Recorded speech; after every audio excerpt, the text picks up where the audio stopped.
evening, everyone. I'm Pixie, and I am joined this evening by Mike Shorer from Mike Shorer Jewellery. If you are watching along, please do free to comment, ask any questions. If you're watching the replay, hashtag replay. Good evening. Hello there. Hi, Pixie. How you doing? Hi, good. Thank you for joining me. So tell us about what you do. Well, I design and make jewellery, trophies, all sorts of sparkly metalwork. I'm a 7th generation goldsmith, so we've been in this family trade for about 250 years, and I've been very lucky in making all sorts of anything with bling in it, which is great. It's good fun. Examples here, haven't we, with some rather interesting owners and stories, I believe. Yes. Well, these particular things, they're my cufflinks. I do lots of biker jewellery, and I do all the jewellery for the Ace Cafe in London, and that sort of thing. So these are oxidized silver and 18 karat skull and crossbones with a little pirate's eye patch.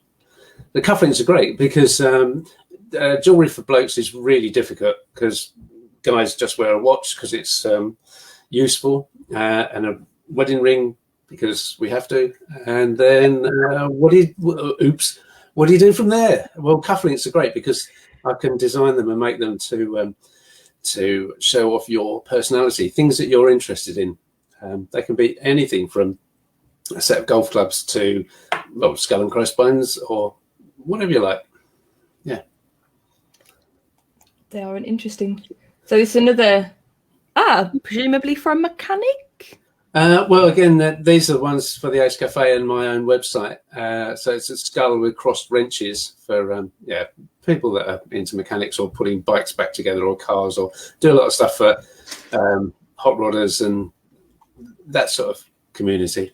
Yes, I think I'd be all right taking them apart, but perhaps not putting them back together. Yeah.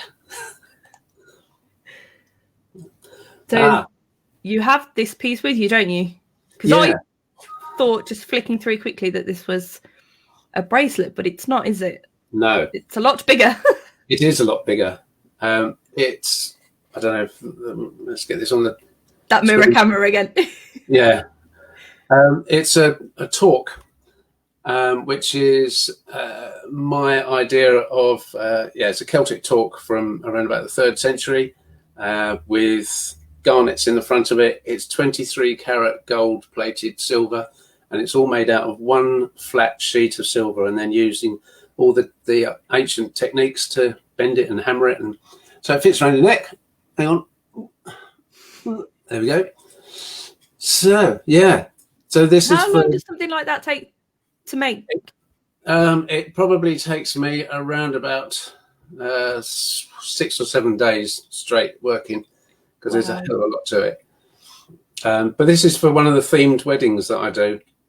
This lady's likes Celtic sort of art, so she's going to dress up like a Celt.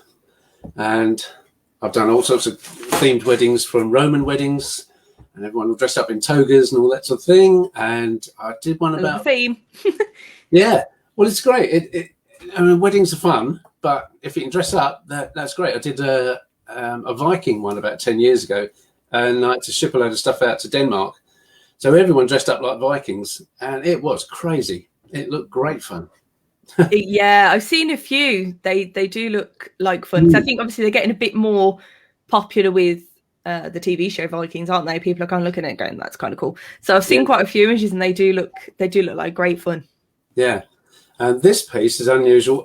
I'm very lucky. I've been commissioned and worked on pieces over the years for most of the royal family, and this one was for last year, was presented to Princess Anne, and she came along to our local church to celebrate its 900th year anniversary, and the church asked me to make her a little brooch as a gift, and I said, well, let's make it a bit different. Can she take a piece of the church away with her? And they said, well, what do you mean? Well, round where I live on the south coast, it's predominantly flint and quartz in the walls, and in the walls of the church on the outside there were some lovely lumps of flint. So I arranged with the vicar one Sunday morning to go along with a fairly large hammer and a bag, and I spent an hour. Take a chunk out of his church. Yeah, I knocked a lump out of the church. Well, it was right by the side of the church, obviously, and there's a little path running past there. And these old ladies were coming along walking their dogs, saying, "Oh, what are you doing?" So what? I told them a little bit about it. I didn't tell them exactly what it was for, but I said I've got permission from the vicar. And it was getting on my nerves. Fifth or sixth one came, "Oh, what are you doing?" I said, "Well, don't tell anyone, but I'm stealing the church bit by bit." So, oh, blimey, really? Yeah, so it's a piece of flint with some quartz running through it and a little stripe up near the top there. I was very lucky because there was a little stripe of pure quartz crystals. So I had my lapidary cut the stone into a triangular shape, and I found out Princess Anne's birthstone, which is peridot, and then so I made the solid 9-carat gold mount to fit around it. And she sent me a nice letter saying how pleased she was with it. It was rather nice. So I've done pieces for the Queen, Prince Philip, Charles, Diana, the Yorks, and Andrew. Yeah, well, Andrew. And now Princess Anne. And she's a lovely lady. Got a lot of time for her. Well done. It's a lovely piece as well. What I don't think I would have thought of taking a chunk of the church. Clearly, not everybody can do that. Presumably because she's from the royal family. But yeah, well, it's nice because we were the first place she came to after the first lockdown, and she came in her helicopter, which landed just over the river from where we are. How we all travelled here. Well, of course, yes. And there's on the side, you can't see it on this picture of it. There is another one. I think you can see the underneath of it, but around the edges there's some laser engraving to do with the actual event and the church. So she's, to all intents and purposes, when she's wearing it, it looks like a brooch, but it tells a story as well when you turn it over. So that's what I like to do. I love that that's got such a story to it. Yeah. As I presume, do these? Well, here we go then. My sister company that I run, that my late father set up, we make historic jewellery, and they're moulded from the original museum pieces, which no other jewellery company in the world was allowed to do at the time. And these are about the size of a pound coin, and they are brothel tokens. Now, in the days of the Roman Empire, yeah, it's very useful. In the days of the Roman Empire, the emperors used to make sure that all their troops were taken care of in every way. And because they were dispersed around the world in so many different countries, a lot of the working girls didn't speak their language. So apparently they had about 10 or 12 of these painted on the walls and in the entrance to the brothel, and then a little coin with a similar sort of thing printed into it. And so you decided what you wanted. You picked up the coin, you took it to the room with the young lady, and even though she didn't speak the language, she knew what you wanted. So everyone was happy. And it worked. An effective way of communicating. Yes, even that one was found in the Thames in London. And that's all you're going to get on that one. Not got any scoop on who they belong to? Yeah, but all the other ones, they're very detailed and, beautifully carved. So we leave it there. Yes, we'll move on to the next one.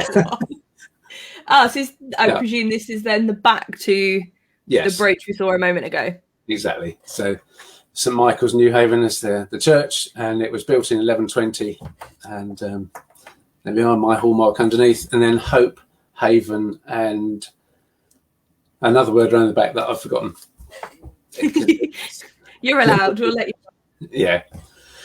Nearly all my pieces, because they're commissioned directly from the client, they've all got a lovely story, and this is one of them with the most beautiful story.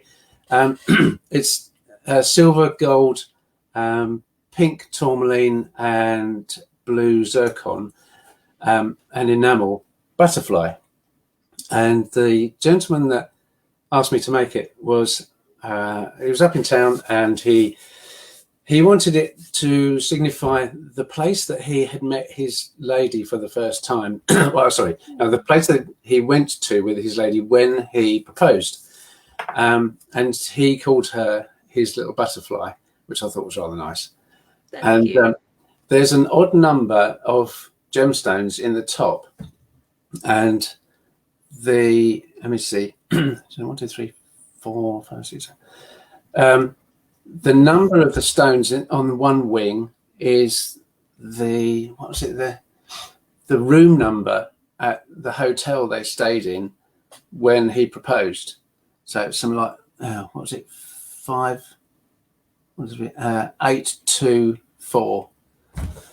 So there's little bits of the detail that were pertinent to him that no one would really know about. And so it meant a lot to him and her, and it's set on these little wires. So it's called en tremblant, which is French for mean it trembles. So it's about this big, right? About that big. So it's something to go on the mantelpiece. It's quite big, yeah. Yeah, if you just blow on the back of it, the whole thing moves around as if it's flying. Yeah. Oh, that's lovely. Oh, that's I love that they've got those extra bits of details. Yeah. That don't necessarily mean anything to anybody else. Exactly, and that's what I like to do. In a lot of my pieces, I'll engrave things on the inside of the wedding rings. Traditionally, you have your name and the date of the wedding, but I've engraved little messages from the the groom to his wife.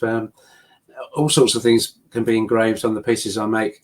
Make little brooches with secret compartments in that you can put things in, and nobody knows about those messages except them and me. Oh, and my engraver. But we're very discreet. This is quite a large piece. It's a bit of a big boy, yeah. This is probably the biggest trophy I've ever made. It's the World Darts Trophy. I've done all the major trophies for Barry Hearn and his Matchroom organisation that do snooker, darts, poker, shooting, fishing, all those sort of things, for 30 years now. And this one is on the telly every Christmas until New Year. He asked for it to be big and noticeable, and it certainly is. It definitely is. Yeah, silver plate, and the globe on the top is about 8 inches in diameter. It's got a 15 carat garnet set in the top, which represents the bullseye on a dartboard, and I have to hand engrave all the countries of the world on that globe. It's a bit of a beast. That must have taken quite a long while. Yes, it did, and I have to do a half-size replica for the winner, the champion, to keep every year, which is good fun. And in fact, he said, "Can we on the plinth? Can we have it black and red to signify the colours on the dartboard?" So I've got black granite, and the red there is the same marble that Michelangelo used in the Sistine Chapel, and it weighed 23 kilos, and it was too heavy, so I've had to completely remake the base. But oh gosh, yeah, bunch of wimps, aren't they? You'd think they'd be stronger, holding their arms up all the time. Yeah, but they're only lifting darts that weigh a couple of grams. I can't judge anybody. I can't get a dartboard, a dart anywhere near the board, so let's not even go there. No.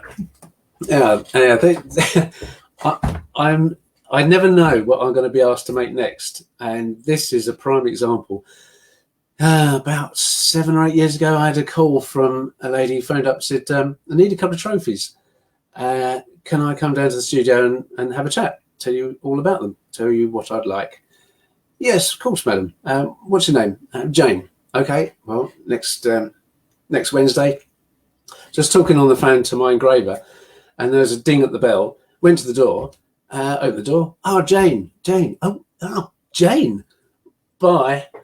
Slammed the phone down, and it was Jane Torville. Oh gosh, even I know who that is. Yeah, which was nice, as they say. And so she came in. We had a bit of a chat, and she wanted 2 trophies with using the blades from the skates that they used for. I'm sure she did say that they skated Bolero in either on the night or practice runs, and mounted on silver for a couple of people that had helped them in their career as a thank you. So the tops of them are silver and the little heel bits at the back, and the whole thing is mounted on silver and black wood. And then what looks like ice is solid lead crystal, and it actually looks like lumps of ice. So to make all those, which was great fun. And then they sent me a little something or other they wanted engraved in the top. So I got them to write it out, and I also got them to give me their signatures. So my engraver can engrave in anyone's handwriting, which is pretty clever. So he engraved these signatures and all the little messages and everything in as if they'd written it into the metal. So that's great. Lovely. That's a good another just one of those little touches that's makes all the difference. Yes. Yeah. This one is a little bit sideways, but I wonder if I can turn it around. Can you? Possibly.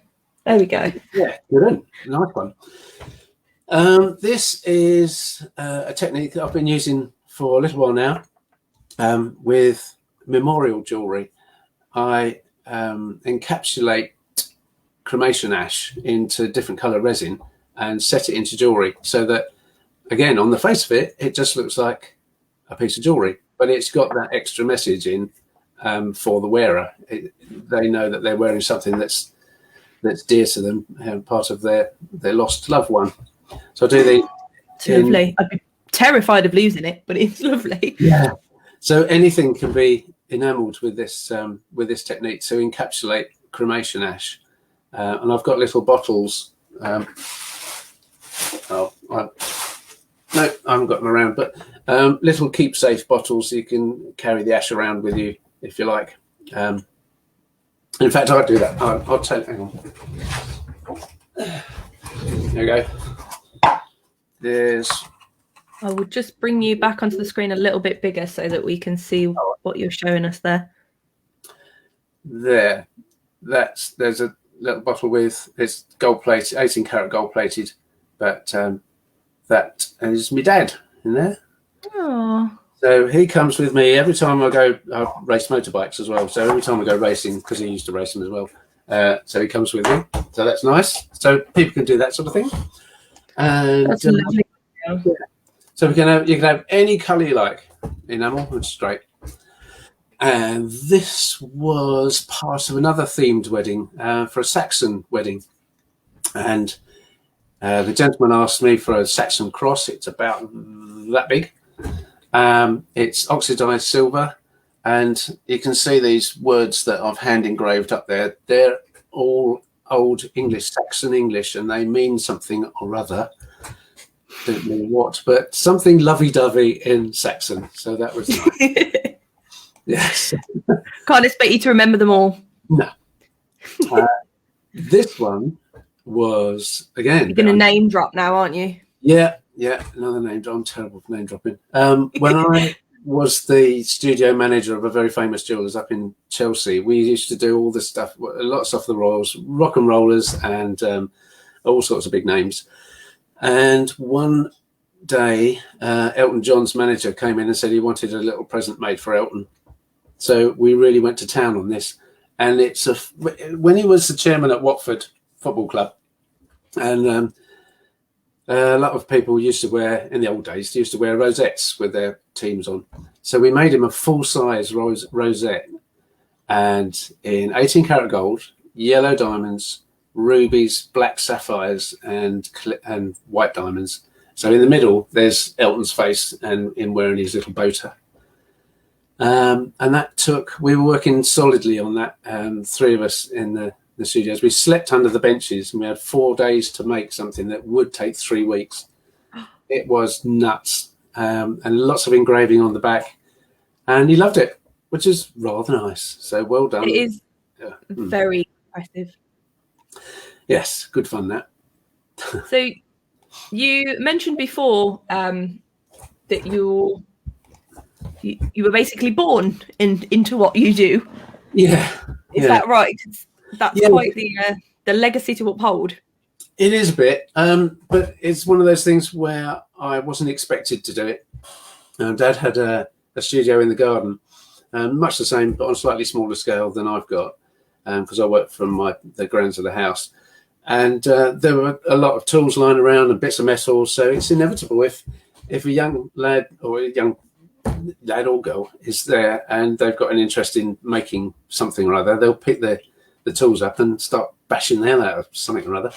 So he taught me how to use them properly, and I've been making jewellery now since I was about 10, and just carried on and did the jewellery thing at college, did 4 years at Sir John Cass School of Art, then went on to run High Street Jewellers, and then up in Chelsea doing the really big stuff that we did all sorts of things also for Tiffany's and Harrods and things. So it's just like moving metal around, really, but they've got nice stories and they go sparkle, sparkle. So that's it. I think it probably takes a bit more skill as well than just moving some metal around. Yeah. I mean, I've been making it now for 50 years, and I'm still learning things because there's new techniques as well. Even though I use the old-fashioned techniques, there's new ones with laser and CAD designing and all that sort of stuff. So there's still a lot to learn, yeah, it's a learning curve right from day one. In fact, the first piece I ever made that I presented to someone didn't quite turn out the way I'd hoped. There was the most beautiful girl in school when I was about 13, I think it was, and I thought, I know, I'll make her a ring and she'll love me forever. So I spent a couple of days. Dad helped me make this ring and textured it and polished it and everything. Oh, fantastic. So on a Friday, I presented it to her in the playground, and she went, "Oh, that's lovely." And remarkably, it fitted. So she put it on her finger, and I thought, yeah, I was in seventh heaven. Great. So that was a Friday. And then Monday, she came back into school and threw it at me because, unfortunately, I made it of copper and it made her finger go green. So I thought, oh, sod that. So, dear. Yes. So she didn't talk to me again. Did she not know that it's the thought that counts? Well, it didn't seem to matter at that stage. At 13 it is. Yeah, well, I don't know. But strangely was, after I left school and we'd partied our ways, and I'd gone through college, and the first time I had to go to Hatton Garden to buy some gold and silver at Johnson Matthey, walked in, and she was behind the counter. So we had a bit of a chat. So for the next 3-4 years or so, she processed all my orders. I phoned her up at home and she'd get it all sorted. So I'd go up to Hatton Garden and buy it before anyone else. So that was good. And then she buggered off to Australia. So that's the last of No queue jumping now. Do what? Hey? So no queue jumping now. No. So what's the obviously we've got some rings to have a look through shortly, but what's the process of working with you once somebody decides they want something? Yeah, but perhaps don't necessarily know exactly what they want. What process would you take them through? Well, it's nice if they can come to the studio. I know things are a little bit tricky at the moment, but I observe all the correct COVID compliances and that sort of thing. If they come to the studio, if they have got an idea or if they've seen something on the internet, then that's fine. That's a good start, and I can copy. Well, I'm not allowed to copy other people's designs. I can take inspiration. Yeah, that's it. So that's good. I can do that. If they have a very vague idea, what really works best is we'll sketch out some designs. So if I'll do it in the old-fashioned way with one of these instead of a lot of designers will use a computer. But I'm still guilty of a pen and paper, as eco as I try to be. yeah, much better because you can just rub it out. So sketch it right in front of them, a bit of colour, and it's good because we can start off with very vague idea and then narrow it down, and I can tease out from them little parts of their personality that they'd like in the design. So it gradually forms, and then I'll take their finger sizes if it's a ring, and size other bits if other bits need sizing. Measure it up, make sure they're happy with how it looks. Then we'll agree on a price, because I like to say that I make everything to fit their finger and their wallet, because there's nothing worse than going through the whole process and then telling me it's going to worth it will cost thousands, and everyone's a little bit upset, which thankfully doesn't happen, because I like to work to the customer's budget. So if they give me a budget to hit, then I can choose all the gemstones to fit that, to work to that. Yeah, and the whole trick is to make the things look $1 million, but not to cost it. Yeah, and there's different ways. I think that's probably a really prominent concern about getting something custom made, is you never know what figure is going to come out of somebody's mouth, and that can be quite it's a bit worrying. Yeah, and there is this word that a lot of people get a little bit worried about, which is bespoke. Now, when you say, "Oh, I'm a bespoke jeweler," they think, "Oh, I'm never going to be able to afford that." It's nothing to do with the price. Bespoke just means that it fits you, and it fits you perfectly. I mean, if you've had a dress made to fit you, if a gentleman's had a suit made to fit him, that's a bespoke piece of clothing. And all jewelry that fits you is a bespoke piece of something or other, because it's totally about you. It fits you perfectly, so it's comfortable, and it says it's part of your personality, and the process is great fun, and you never know where it's going to go. No. Yeah, that's got to be one of the highlights of what you do, I presume. It is, and I know people say this is a little bit crass, but it really is the most fun when you see their face when they open the box, because it's quite difficult for a person who has never gone through this process to imagine what the 3D thing is going to look like from a drawing. And then when they open the box, I think I'd be terrible at telling something like that. Yeah, but when they see it, it's great. And when it sparkles, the whole thing comes alive. And I've got a little bit of theatre that I like to do, especially with wedding rings. Oh, and obviously engagement rings, which is when they come to pick them up, I'll give her a ring to him and vice versa, so that they have to present them to each other.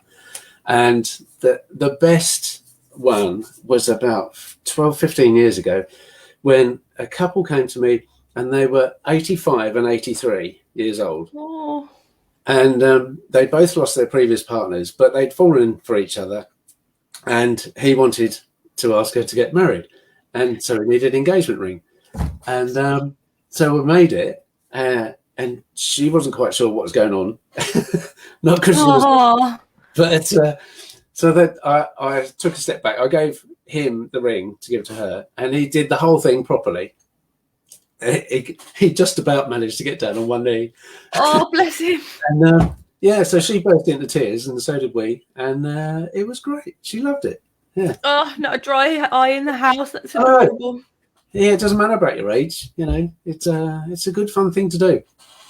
And that's the process with new bespoke pieces. But then the additional thing that I do that a lot of jewelers can't do is redesign previously made jewelry. Now, if you've had jewelry like heirloom jewelry passed down through the family, you want to keep it, but because it's from your nan or your mum or your dad or whatever. Yeah, I have my nan's engagement ring. Yeah. Okay. Well, it's quite often not the style that you want to wear, but I can take all the stones out and melt the gold together and design something else for the next generation. And that works. That's a lovely idea, because obviously some rings, that style kind of continues to work, but it's not necessarily, especially if you want something quite bespoke and meaningful to you, it doesn't mean that the person who inherits it from you is going to have that same style as you.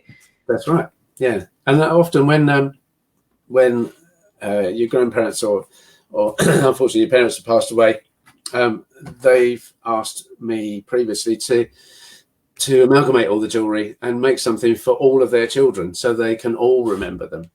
And you'll be surprised at how many new pieces of jewellery you can get out of things that have been just lying around in drawers.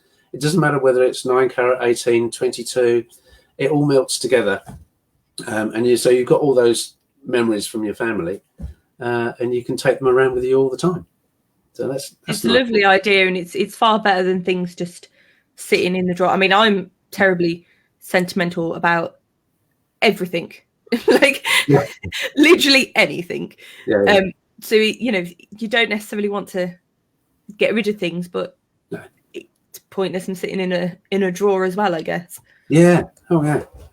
Definitely. So we have got if I pop the screen share back up, we have some rings. Well, this was nice. This is a case in point of what we're talking about just now.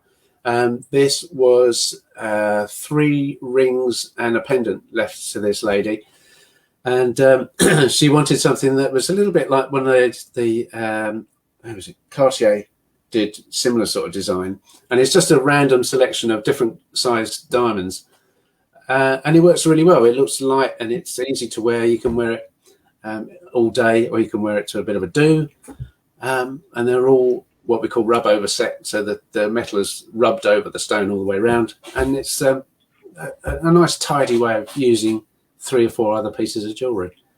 It's a lovely piece. And this is another memorial piece, again with it's a bangle, and with a hammered finish. She wanted all the hammer marks left in it because it captures the light nicely when it flickers across it. And the ash in the blue part, what we did was incorporate it into translucent blue resin.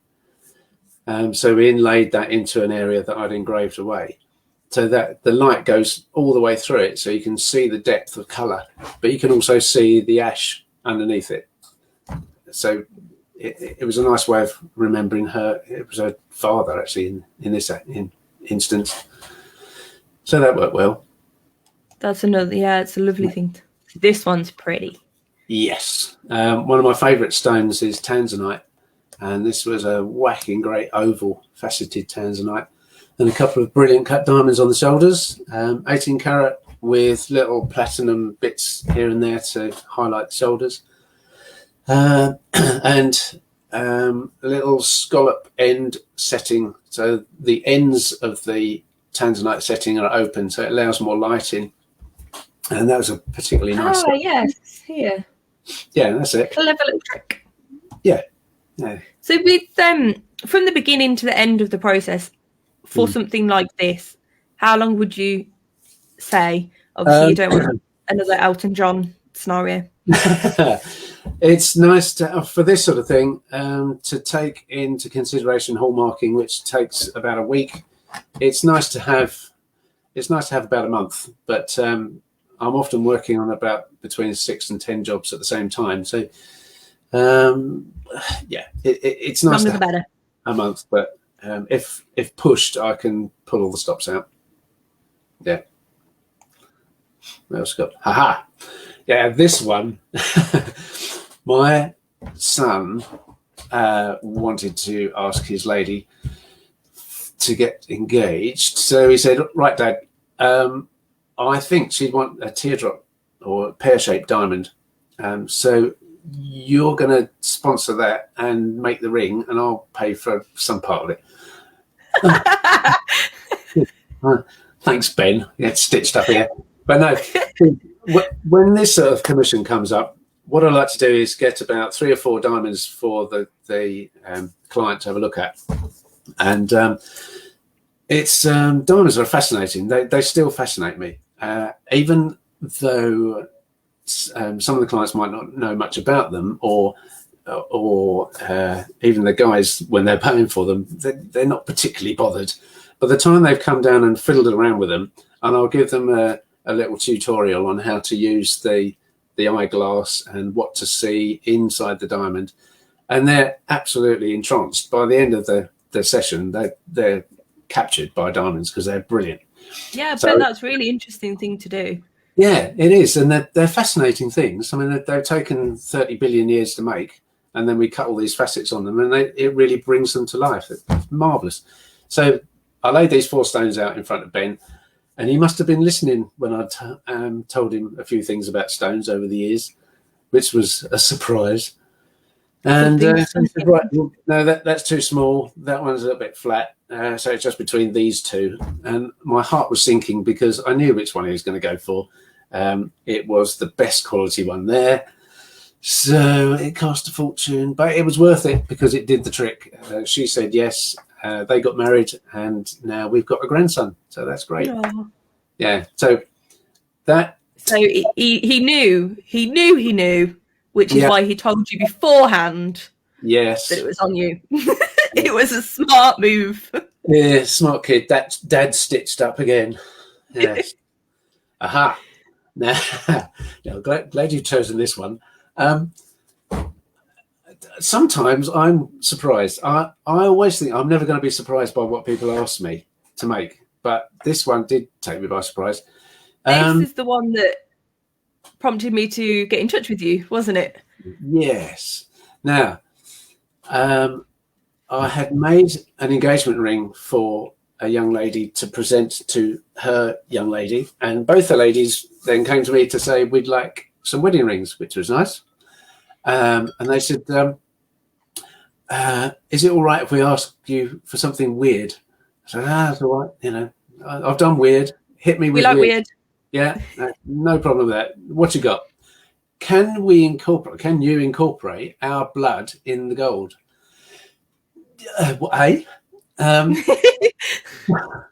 Yeah, so technically no, because if I melt the gold and the blood together, the blood will just evaporate.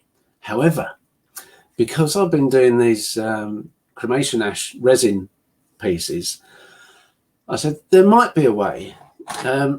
Let me have a little chat with someone and I'll get back to you. So I had a word with the lady who's an absolute genius that does my resin inlays. And I said, look, can we put blood in resin and then inlay them into a ring? I don't know. Hang on. Leave it with me over the weekend and I'll let you know on Monday. Fine. Monday, she phones up and said, yes, we can, because I cut myself over the weekend. And not on purpose, I hope. Well, yeah. She said, so I cut, on purpose. She said, I needed just to check. I just thought, I'm that clumsy that I just hoped it was just coincidental. No, she did it. A little scalpel. And she said, I needed to know that it can work. So she did that and she floated it into some resin, a special type of resin that we used. And it worked. So I got the ladies came back. I'd already made the rings, got them engraved, and engraved out the little channel on the inside. So they pricked their fingers in the studio here under very strict health conditions. We're all gloved and masked and all that, everything taken care of properly, and dripped it into this little glass bottle. And they went home, and I jumped on my motorbike and whizzed it up to the girl that does the inlay, left it with her, and she did her magic, and look, it works. So an idea. You can put blood in rings. Now, from this, I've joined a couple of Facebook sites. One is something to do with Goths UK, and another one is a vampire site, and there's a lot of interest. In fact, I can imagine. Yeah, to be fair, I can imagine. It's bonkers that these are on my Facebook page, Mike Shore Jewellery, and I think 17,000 people have looked at these now within. Wow. Yeah, it's nuts. So pretty much everything is possible. So there you go. Yeah. Well, to be fair, I think I was either sent the post from this or tagged in it. So which is how I came across it to reach out to you to ask you to come and tell us this story. Thank you. What else we got? Yeah, this is a ring from our historic jewellery range. This is an exact copy of a Roman marriage ring. You can see that there's clasped hands on the top. So that would have been worn by someone a couple of thousand years ago. So if you'd like one of those, we can do those in 9 carat or 18 carat gold to any size. And they've been selling very well. And this That's is a quite interesting one. Yeah, this is a Viking ring. This is one similar to the two 18-carat Viking rings that I made for the people in Denmark all those years ago. So again, it's got every little detail from all those thousands of years ago, which is rather nice. How long would that have taken? Well, because we've got the master pattern, we cast those, and then I finish the castings off and make sure that they're absolutely perfect and size them if they need it. So again, it's nice to have about 3 weeks to do that sort of thing. This is another very pretty one. Yeah, similar to my son's wife's ring, with the stone that it's quite sort of off center in it. When you've got engagement rings that are that sort of style, sometimes it's a bit tricky to make a wedding ring to fit around it comfortably. I see it all the time. People have their funky engagement rings and then they come to get married and they're like, oh shit, now what? Exactly. But how I do these, I treat it like a little sculpture. So these are platinum, and great thing with platinum is you can move it around really well and it will stay exactly where you want it when you want it to, and it's rock hard and it's beautiful white all the way through. It takes a fantastic polish, but when the light hits it, especially all these curvy sexy bits here, it fits together perfectly, so that locks together on her finger, and it's really comfortable. Nothing sticks out, nothing's going to catch on things. Really comfy, looks great. Yeah, it looks lovely. It looks really lovely with the being together. Yeah, and so I've done loads of these now, so every shape, whatever shape you've got, I can sculpt the metal around. It's really satisfying to look at, you know, like when you've got a perfectly straight ream of paper, or you know, just one of those unknowingly satisfying things to look at. That definitely qualifies. Yeah, and the wedding ring underneath it, sorry, gone back. But there you go. Pretend that never happened. He wanted something totally different, and it's really nice and chunky and blokey. And he gave me a picture of the beach where he asked her initially to get married, and he said, "Can you replicate that? Can you engrave that around a ring?" So I've got, again, this is solid platinum, so I've hand engraved. There's a little bit of the beach here, and then mountains behind there, and then the rest of it is like clouds in the background.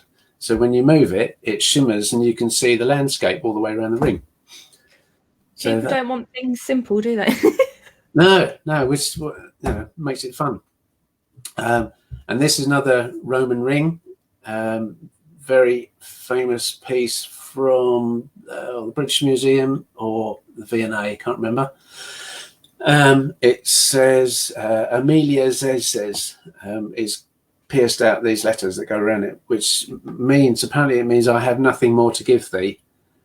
And so we do that as standard if you want that ring, but I've also been asked to pierce out, to make one exactly the same, but with a particular message all the way around, or the lady's name. So those sort of things are possible as well. Takes blooming ages. Okay, so less of a good idea. Well, you know. Yeah, here we go. Proper big sparkly things. 5 oval matched diamonds in a half eternity ring. Again, handmade platinum mount. It looks a bit grand, this. Yeah, that was nice. Just a little bit. Yeah, and what I liked about this one is I set them so that they're all at a slight angle, because you see other rings like this and they're all uniform, just the same, and it's a bit boring. If you put things over at an angle, from a design point of view, it's just got a bit of drama, a bit of movement. Yeah, a bit of character to it. Yeah, that's right. Yeah. So I think that's the last ring that we have up there. But before I let you go, I know you, in passing, mentioned your Facebook a moment ago, but let people know where they can follow you, where they can find you on social media, how they can get in touch with you. Okay. Well, on Facebook, it's Mike Shorer Jewellery, and the Shorer is spelled Shorer. And then on Instagram, it's under our other company, which is Historic Jewellery reproduction. Bit of a mouthful. I was about to cheat. That's what we do. But, then there's the main website, which is mikeshorejewellery.com. And if you want to drop us an email, it's mike@mikeshorejewellery.com.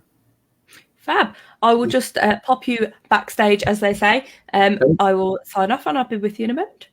What, to the green room? Do I go now? Yes, you can go and spend some time in the green room. Have some more wine. So thank you for joining us. Thank you for watching along. If you've watched on the replay, still feel free to drop us any messages, ask us any questions, reach out to Mike. I'm sure he'll be happy to answer any questions for you. And join me at the same time next week as I speak to Catherine from Amaflora about doing your wedding flowers in a slightly different way.